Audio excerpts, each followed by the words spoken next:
Everyone, good afternoon. आप सब कैसे हैं? आई होप आप सब अच्छे होंगे। देखिए, आज की क्लास में चैप्टर फर्स्ट से वैद्युत आवेश एवं क्षेत्र से आज का जो हमारा टॉपिक है वो मैंने कल की वीडियो में आपको बताया था कि वैद्युत क्षेत्र की तीव्रता ज्ञात करना अनंत आवेशित तार के कारण। एक अनंत लंबाई का एक आवेशित तार होगा, तो इस अनंत आवेशित लंबाई के तार के कारण किसी बिंदु पर वैद्युत क्षेत्र की तीव्रता ज्ञात करनी है। ठीक है, तो ये वैद्युत क्षेत्र की तीव्रता ज्ञात करते हैं। चलिए बिना देरी के डेरिवेशन होगा, डेरिवेशन को बहुत हम इजीली समझेंगे। तो चलिए हम अपनी टॉपिक को स्टार्ट करते हैं बिना देरी के। चलिए, हमारा क्या है टॉपिक? वैद्युत क्षेत्र की तीव्रता ज्ञात करना। वैद्युत क्षेत्र की तीव्रता ज्ञात करना वेरी वेरी इंपॉर्टेंट है एग्जाम के लिए, वेरी वेरी इंपॉर्टेंट है। वैद्युत क्षेत्र की तीव्रता ज्ञात करना, वैद्युत क्षेत्र की तीव्रता ज्ञात करना, तीव्रता ज्ञात करना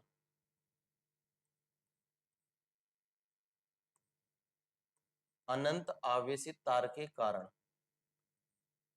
अनंत आवेशित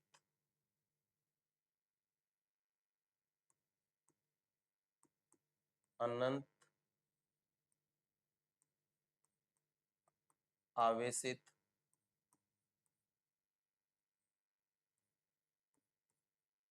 तार के कारण। आज की वीडियो में ये हमारा टॉपिक रहने वाला है। और देखिए बच्चों, एक बात को ध्यान से समझे।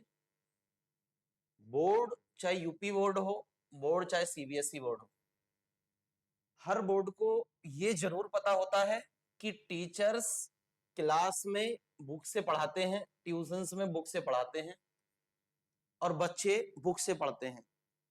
बोर्ड को ये स्पष्ट पता होता है। तो बोर्ड क्या करते हैं, चाहे यूपी बोर्ड हो चाहे सीबीएसई बोर्ड हो, वो टॉपिक तो वही रहेगा उनका, डेरिवेशंस तो आपकी वही रहेगी, लेकिन उसकी लैंग्वेज चेंज कर देते हैं वो। और लैंग्वेज जैसे ही चेंज करते हैं आप घूम जाते हैं, आप उस मार्ग से पथभ्रष्ट हो जाते हैं। और आप सिर्फ सीधे क्या सोचते हैं कि जो टीचर ने पढ़ाया था वो तो आया ही नहीं। 2025 के इसी सीबीएसई के एग्जाम में देखने को यही मिला है कि पेपर, मानते हैं कि पेपर हार्ड था, जेई एडवांस लेवल का पेपर था, लेकिन चीजें वही थी, लेकिन टॉपिक को उन्होंने थोड़ा चेंज कर दिया है, लैंग्वेज को चेंज कर दिया है, लेकिन चीजें वही थी। और बच्चों का टारगेट था कि आउट ऑफ सिलेबस पेपर आया है, बस टीचर्स का पढ़ाया हुआ तो आया ही नहीं है। तो ये चीजें माइंड से निकाल दें बच्चे। मेरा आपसे अनुरोध है, मेरी आपसे रिक्वेस्ट है कि चीजों को कोरिलेट कर कर पढ़िए, चीजों को कोरिलेट कर कर पढ़िए। कोरिलेट का मतलब होता है जोड़कर पढ़ना। यदि आप चीजों को एक दूसरे से जोड़कर कोरिलेट कर कर पढ़ेंगे तो शायद फ्यूचर में आपके लिए अच्छा हो जाए, अच्छे से आप फिजिक्स को सीख पाए। देखिए, सब्जेक्ट कोई भी है उसको लॉजिकल प्रोसेस से लीजिए। लॉजिकल प्रोसेस का मतलब है उसे तर्क से लीजिए, तर्क प्रक्रिया से लीजिए उसको। यदि आप उस चीज को रटते हैं तो रटने का सिस्टम तो आप जानते हैं, रटना ही है। आपको ये पता है कि बल की परिभाषा ये है, लेकिन बल कहता क्या है आपको ये नहीं पता, प्रैक्टिकली नहीं पता। तो इसलिए सभी बच्चों से मेरा अनुरोध है, मेरी रिक्वेस्ट है कि वो चीज, टॉपिक हो चाहे वो कोई भी सब्जेक्ट हो, सारे टॉपिकों को लॉजिकल ले, ठीक है, रटे ना। ये मेरी रिक्वेस्ट है आपसे। तो चलिए बिना देरी के अपने टॉपिक को आगे बढ़ाते हैं। देखिए, यहां हम अनंत आवेशित तार का एक अनंत आवेशित लंबाई का एक तार लेंगे। एक तार होगा जिसकी लंबाई कैसी होगी, अनंत होगी। अनंत लंबाई का मतलब जिसकी कोई सीमा नहीं होती। देखिए, यहाँ ये एक तार है, ये एक वायर है जिसकी लंबाई अनंत है। मान लीजिए इसकी लंबाई एल है, वो अनंत, ठीक है, ये एल है। इस पूरे अनंत लंबाई के तार पर प्लस क्यू आवेश उपस्थित है। कौन सा आवेश? प्लस क्यू आवेश उपस्थित है।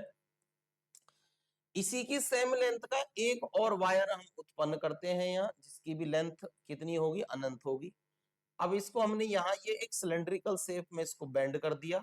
किसमें? सिलेंड्रिकल शेप में इसको बेंड कर दिया हमने। देखिए ये होगा इस वायर का एरिया, ये क्या होगा, एरिया। सपोज दैट ये हमारा जो एरिया होगा इसको बोलते हैं हम A1, ठीक है, क्षेत्रफल, और इसको बोलते हैं हम A2, और एक हमने यहां पर कंसीडर कर लिया, इसको बोलते हैं हम A3। इसको हम क्या बोलते हैं, A3 बोलते हैं। अब हमें देखिए ज्ञात करना है, हमें क्या ज्ञात करना है कि ये इस अनंत लंबाई का जो तार है, जो सिलेंड्रिकल शेप में हमने इसको बेंड किया है, मोड़ा है, इसका एरिया A1 है और इसका एरिया A2 है, इसका एरिया A3 है। तो एक होती है सरफेस की डायरेक्शन, जिसको बोलते हैं हम क्षेत्र की दिशा, और एक होती है इलेक्ट्रिक फील्ड की डायरेक्शन, जिसको बोलते हैं हम वैद्युत क्षेत्र की दिशा। तो देखिए हमेशा वैद्युत क्षेत्र की दिशा पृष्ठ की दिशा के क्षेत्रफल की दिशा के कैसी होती है, लंबवत होती है। कहने का मतलब है इस पृष्ठ के क्षेत्रफल की दिशा वैद्युत क्षेत्र की दिशा के एक दूसरे के दोनों लंबवत होती है। तो लंबवत होती है तो इसका मतलब क्या है, इसका मीन्स ये है कि ये होगी हमारी क्षेत्रफल की दिशा, यानी कि पृष्ठीय क्षेत्रफल की दिशा। इसको हम प्रदर्शित करते हैं एन कैप से, और इसके परपेंडिकुलर होती है हमारी वैद्युत क्षेत्र की दिशा। इसको, ये सरफेस के कैसी होगी, परपेंडिकुलर होगी। इसको हम करते हैं ई वेक्टर से। तो इसका मतलब है कि पृष्ठीय सरफेस की दिशा वैद्युत क्षेत्र की दिशा के लंबवत है। तो यहाँ एक थीटा, एक एंगल फाइंड हो रहा है थीटा, और वो थीटा कितने डिग्री के बराबर है, 90 डिग्री के, ठीक है, 90 डिग्री के बराबर है। सेम एज इट इज इधर होगा कि इस सरफेस की डायरेक्शन ये है पृष्ठीय क्षेत्रफल की दिशा एन कैप, और एन कैप को हम बोलते हैं नॉर्मल यूनिट वेक्टर, यानी कि लंबवत सदिश। क्या बोलते हैं हम इसको, लंबवत सदिश, लंबवत सदिश इसको हम बोलते हैं। ये लंबवत सदिश है। तो इस इलेक्ट्रिक फील्ड की डायरेक्शन इस पर क्या होगी, इसके भी लंबवत होगी। तो इसका मतलब है ये थीटा इज इक्वल टू, ये भी 90 डिग्री होगा। अब ये देखना, ये है वायर हमारा, ये हमारा वायर है, और ये सरफेस की डायरेक्शन है। आप देख रहे हैं सरफेस की डायरेक्शन, यानी कि पृष्ठीय क्षेत्रफल की डायरेक्शन हमारी, मान लीजिए ये हो गई लंबवत। तो इलेक्ट्रिक फील्ड की डायरेक्शन किधर होगी, ये तो सरफेस की डायरेक्शन होगी। तो इलेक्ट्रिक सरफेस की डायरेक्शन के परपेंडिकुलर ही तो होती है इलेक्ट्रिक फील्ड की डायरेक्शन। तो परपेंडिकुलर ये तो होगा नहीं इसका वायर। इसका मतलब जो इलेक्ट्रिक फील्ड की डायरेक्शन होगी इस पर, वो भी कैसी होगी, इसी की डायरेक्शन में होगी। ये भी इलेक्ट्रिक फील्ड की डायरेक्शन है। और जब दोनों डायरेक्शन सेम होती हैं, एक दिशा में होती हैं, तो इसका मतलब है कि थीटा की वैल्यू कितनी होगी, 0 डिग्री होगी। थीटा की वैल्यू 0 डिग्री होगी। थीटा की वैल्यू 0 डिग्री होगी। तो चलिए हम आगे बढ़ाते हैं। तो अब हम चलते हैं गॉस की प्रमेय से। गॉस की प्रमेय से चलते हैं हम। तो गॉस का नियम हमने पढ़ा होगा कि गॉस का नियम क्या है कि phi E equals to, phi E equals to क्या होता है, phi E equals to integration of, phi E equals to integration of E into D S, E into D S equals to Q upon epsilon naught. Equation first, ये है हमारी Gauss की theorem.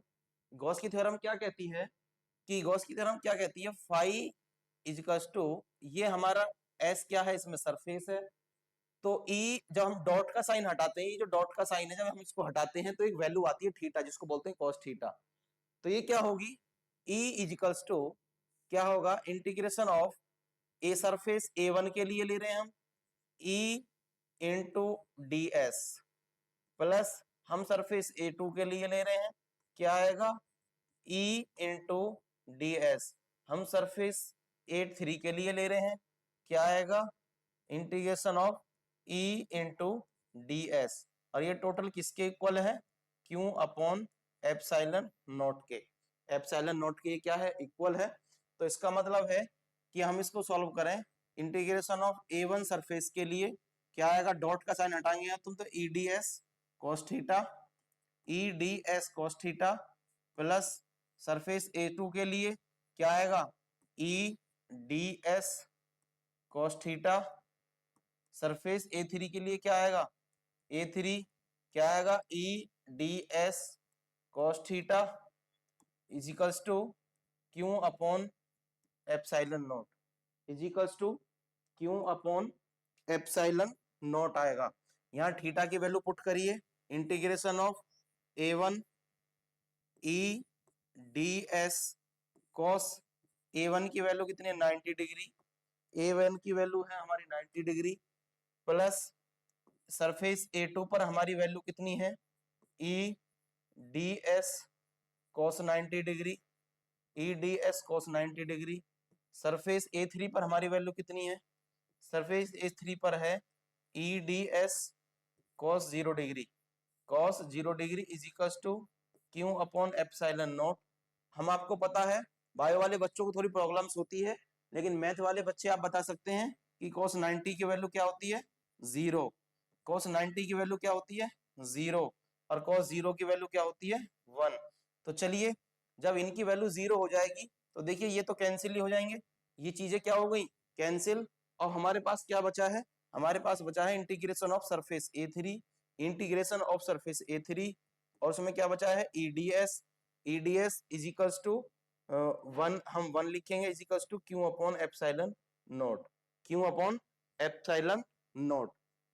तो यहाँ से E देखिए, E क्या है, एक कांस्टेंट वैल्यू है, E क्या है हमारी, एक कांस्टेंट वैल्यू है, इसको बाहर निकाल दें, हमारा क्या बचा, सरफेस A3 में ds बचा, is equals to Q upon epsilon naught.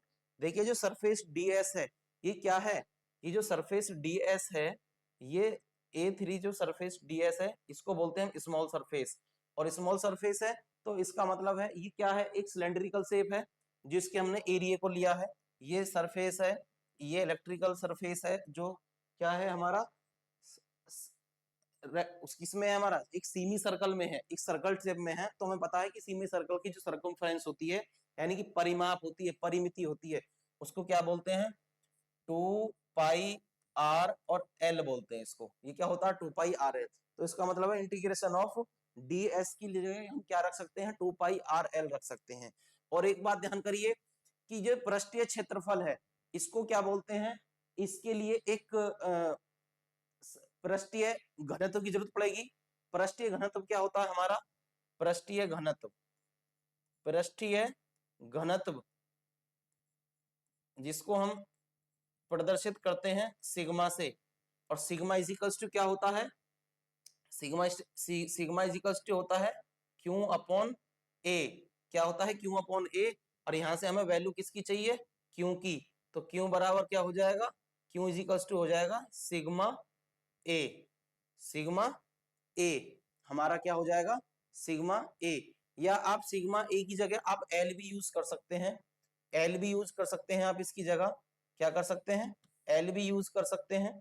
तो सिग्मा इज इक्वल्स टू क्या हो जाएगा, Q अपॉन L, और यहाँ से Q की वैल्यू क्या हो जाएगी, Q की वैल्यू हो जाएगी हमारी एक एलसीएम क्रॉस मल्टीप्लाई, ये हो जाएगी सिग्मा L, क्या हो जाएगी, सिग्मा L हो जाएगी ये।